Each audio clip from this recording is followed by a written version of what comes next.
Anyone who followed Microsoft's gaming plans in 2013 knows how much the company's confusing policies and public reversals regarding always-on internet connection and used game restrictions on the Xbox One damaged the company's image. Now it sounds like the turmoil surrounding that launch also delayed the rollout of Xbox 360 backward compatibility on the system.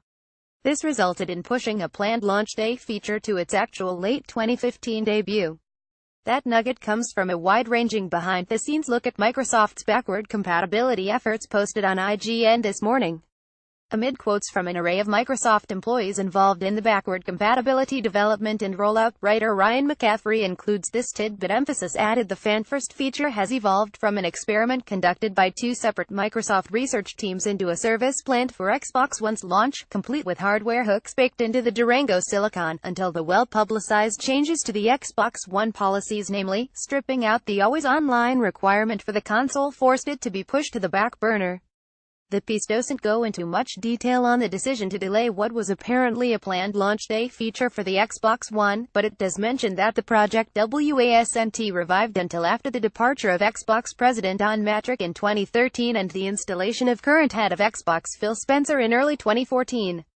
It's not all that shocking that the chaos surrounding Microsoft's Xbox One plans had a knock-on effect on the development of other planned features for the console. Microsoft Director of Product Planning Albert Penello told ARS in 2013 what the late shuffling of features meant. We had to go back and redo a lot of work that we weren't anticipating at this point in the program. It's actually extremely difficult to change. It's a totally different purchase flow. It's a totally different UI. We have to think about security differently, permitting the customers when they can be offline and have to be online. It's actually pretty complex. And earlier this year, former Xbox Chief Marketing Officer Yusuf Mehdi reflected in a LinkedIn post how it required great technical work to change course and reverse a few key decisions regarding connectivity requirements and how games would be purchased that didn't land well with fans. That kind of great technical work isn't free in terms of time or worker attention, and IGN's reporting suggests that Xbox 360 backward compatibility was an initial victim of that change in focus.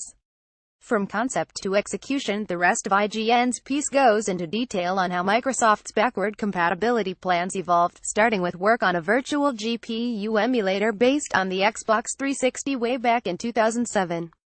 As the Xbox One design finalized, Xbox Core Platform Group's program manager Kevin Gammiel said, the team considered putting in a system on a chip that would enable Xbox 360 games much like the eMotion engine hardware that let early PS3 systems play PS2 games. While some unspecified hardware ended up in the Xbox One design to aid future backward compatibility efforts, the idea of a full 360 SoC was apparently regarded as too expensive and limiting for what the team had in mind. If we'd have gone with the 360 SoC, we likely would have landed at just parity, Gammiel told IGN. The goal was never just parity.